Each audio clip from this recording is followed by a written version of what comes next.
Hi, this is Bill. So in this lesson, we'll be talking about creating flows. And to give you a picture, a deeper picture on creating flows. So there's two ways of creating a flow inside a flow designer. So on our previous lesson, we spoke about scope application, and that is quite important in fully understanding on where you are creating your applications, your features, your objects, and this one is your flow. And as we go to the laboratory, so on the top right, eventually we are inside the Need IT application. So as we come in, go to like Flow Designer. So as we create one, right? So what's going to happen is we are confident that once we create this flow, it will be inside this scope app, which is Need IT. So let us prove that theory. So I'm going to go to the new button on the top right and click flow. And as I do that,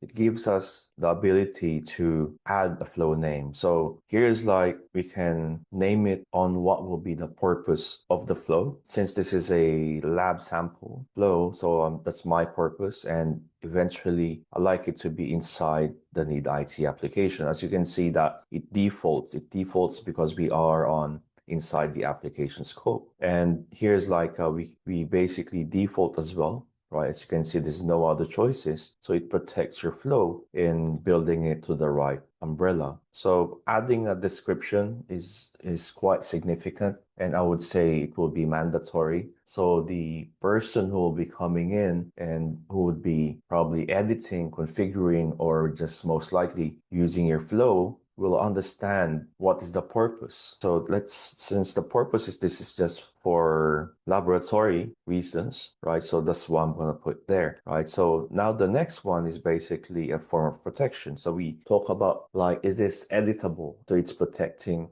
what you have created. Since if we mark as read-only, then we can put in a way that they cannot change because it is a core of your application, for example, right? So what they can do is just disable, copy your flow, and probably from there they could edit and configure, right? So by default, right, the integrity of your application is still intact in a ServiceNow perspective. This is what they do normally for platform workflows or their product workflows, for example, ITSM and so on. Now we can disable it, make a copy, or activate it depending on the scenario. For now, I will not put any protection, right? And the next one is who initiates it, right? Is it like a person who would trigger the workflow, or is it an automated? It has to be a system user. Depending on your purpose, it's something that how you identify a system user will be running behind the scenes, like a service account, for example. But if you would like it to be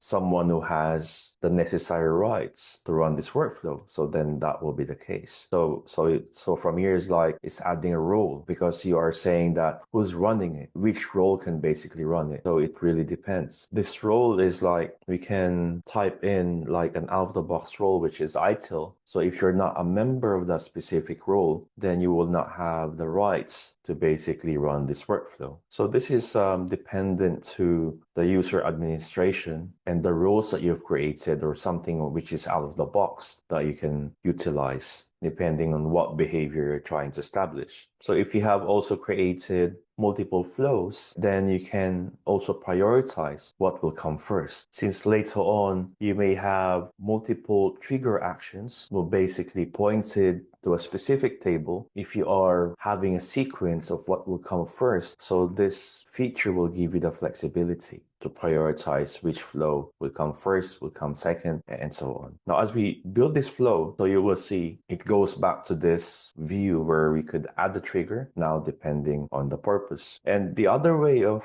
building a flow, so eventually I'm talking about scope specific, you can build the flow using the UI 16 view, which you have here. Either you can also build the flow inside the studio on which application that you have created. So each scope is an application. It will have its own instance in this view here. In our lesson, we basically started with the Need IT. So as we come in and go to the Need IT, we can also create a flow here by going to the top left and create application file, type in the flow. And as you can see, there'll be a flow under the flow designer. And if we like scroll down on the filter results and click on the Flow Designer tab, you will see there's 3 features that we can work on. Are you creating an action, a flow, or a credential? So depending on your goal. But in this example, we are creating a flow. Then from here, we could create it. Then this pop-up window will come up and it will give you the same wizard that we have basically had from our previous demonstration, which we are using the UI 16 view. Thank you so much for watching. I'll see you on the next video.